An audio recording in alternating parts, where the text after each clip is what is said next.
The morning sun beat down on the small town of Brooksville, casting long shadows across cracked sidewalks and faded storefronts. Life moved slow here, with neighbors greeting each other by name and the old diner still serving coffee for $1. But beneath the surface of this quiet place, old prejudices still clung stubbornly to the air, unseen but deeply felt. On a corner near the park, a battered pickup truck idled while its owner, a dignified older black man named William Harris, leaned against the hood, flipping through a small leather notebook. William wore a simple plaid shirt and a navy cap pulled low over his brow. His presence was calm, unthreatening. Yet, to two passing police officers, his very existence there sparked suspicion. Officer Brent Lawson and Officer Kyle Reese exchanged glances. Maybe it was the old truck. Maybe it was the way William stood with quiet confidence. Or maybe it was something uglier, harder to admit. Either way, they decided to approach. "Excuse me, sir," Lawson said, his tone tight. "Can we see some ID?" William looked up, offering a polite nod. "Of course, officers," he said, reaching slowly for his wallet. But even as he handed over his ID, he sensed it, the tension, the unspoken accusation hanging in the air. Lawson studied the card for barely a second before frowning. "Step away from the vehicle, sir," he ordered. William raised an eyebrow. "Is there a problem?" Reese's hand drifted to his belt, where his handcuffs hung. "We've had reports of suspicious activity. We'll need to ask you a few questions down at the station." William's mouth tightened. He could have argued. He could have demanded a reason. But decades of living in a world quick to assume the worst had taught him that sometimes, the wisest course was to comply, at least for now. As they led him toward the patrol car, passers-by slowed to watch. Some shook their heads in disapproval. Others simply looked away. But none intervened. Before we dive deeper into this shocking turn of events, if you believe in justice, dignity, and standing up against injustice, make sure to subscribe to our channel. Stories like this one reveal the quiet strength it takes to change the world. Stick around, you won't believe what happens next. Inside the station, the air was cooler but no less tense. William sat calmly in a hard plastic chair while the officers debated what to do with him. No clear charges. No real reason. Just vague accusations and hollow justifications. "Maybe he stole that truck," Lawson muttered. Reese shrugged. "Doesn't look like he belongs around here, that's for sure." William listened in silence. He had heard it all before. Different town, different decade, same story. What the officers didn't realize was that William Harris wasn't just another passerby. He was a decorated military veteran, a man who had served his country with honor in ways neither of them could imagine. After retiring, he had quietly worked for a branch of national intelligence, advising on critical security matters. Even now, long after his official service ended, he remained connected to powerful people, people who would not take kindly to one of their own being treated like a criminal without cause. While the officers filled out paperwork they barely understood, William pulled out his old leather notebook again. He flipped it open, calmly, deliberately, and tapped a number into his cell phone. A brief conversation followed, so brief that the officers barely noticed. 15 minutes later, William remained seated, his expression composed, as the station's front doors swung open with a loud crash. Two men in dark suits entered first, flashing badges that gleamed under the fluorescent lights. Behind them, a small group of agents fanned out, their movements sharp and efficient. The room fell instantly silent, as if the air had been sucked out.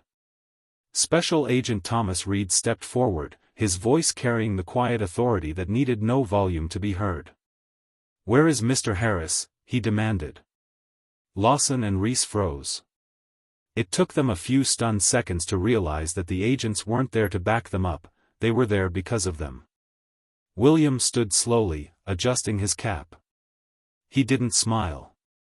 He didn't gloat. He simply walked toward Reed, who offered a firm nod of respect. "We're here to escort you, sir," Reed said. The looks on Lawson and Reese's faces shifted from confusion to dawning horror.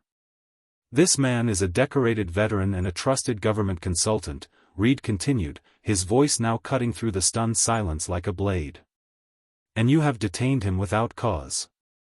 William didn't look back as he followed the agents out of the building, but the message was clear: actions have consequences. Ignorance has a cost. And sometimes, the very person you judge without knowing could be the one holding more power than you ever imagined. Outside, as the agents opened the door to a black SUV, William paused, glancing up at the station one last time. He didn't feel anger.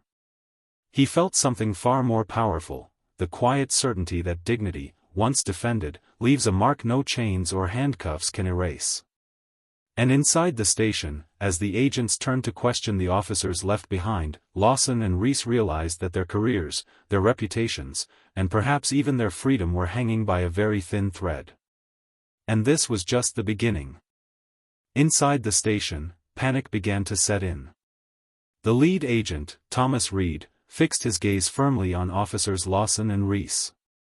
His voice, though calm, carried an unmistakable authority that left no room for argument. "You are both being placed under internal investigation for unlawful detention, civil rights violations, and abuse of authority," Reed announced. The words hit like thunder. "But, we didn't know who he was." Lawson stammered, his face flushing red. Reed raised an eyebrow, unimpressed. "You shouldn't need to know someone's title to treat them with basic respect and follow the law. That's not how justice works." Around them, other officers in the station shifted uncomfortably, suddenly realizing that their badges would not shield them if they stood on the wrong side of the law. Reese tried to salvage the situation, speaking quickly. "We were just following procedure." He looked suspicious. Reed's gaze hardened. Suspicion based on appearance is not probable cause. It's profiling. It's illegal. And it's exactly why we're here. Minutes later, Lawson and Reese were both escorted to the back of the station, their badges and weapons taken.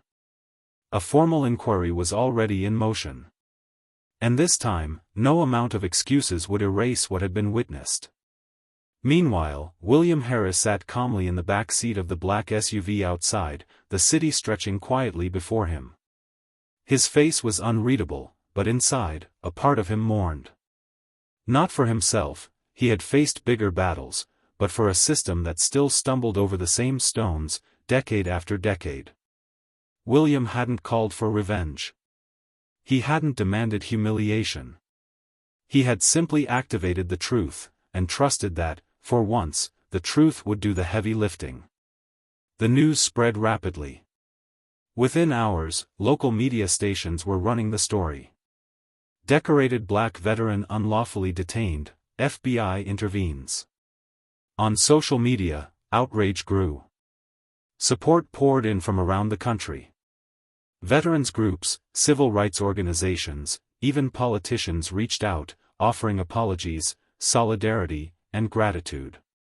But William wasn't interested in fame or apologies. He issued a single statement through his attorney.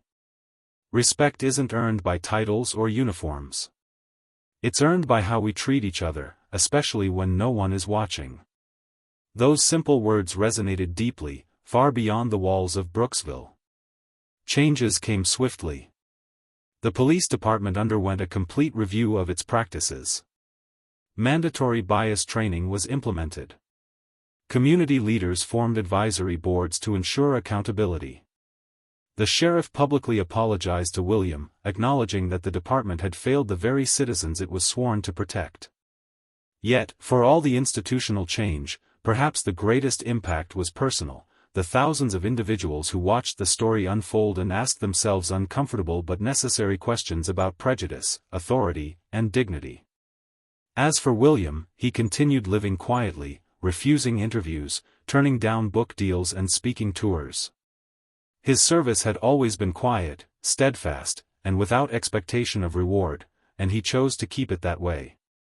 But in every town meeting, every courthouse, and every patrol car briefing that mentioned his name, a seed was planted, a reminder that strength isn't in uniforms or titles. It's in integrity, in restraint, and in the simple, profound decision to see the humanity in others. Months later, at a small local ceremony held in his honor, one he only agreed to attend after much persuasion, William stood before a crowd of townspeople. Children, veterans, activists, city leaders, and neighbors, many of whom had once looked the other way, now stood shoulder to shoulder. He spoke briefly, his voice steady and clear. "I didn't serve this country for special treatment," he said. "I served so that everyone, regardless of their skin color, could walk freely, speak freely, and live freely. I still believe in that. Even when others forget, we must remember." As the crowd rose in applause, some wiping away tears, William tipped his cap low and smiled softly. Because he knew that real victory isn't loud. It doesn't always come with parades or headlines. Real victory is quiet, steady, and undeniable, just like the truth. And in Brooksville, truth had finally knocked down a door that prejudice had tried so long to keep closed. If this story inspired you, don't forget to subscribe to our channel for more powerful true stories that prove dignity and courage can change the world. Leave a comment below. Have you ever seen a moment where truth and respect triumphed over injustice? We'd love to hear your story.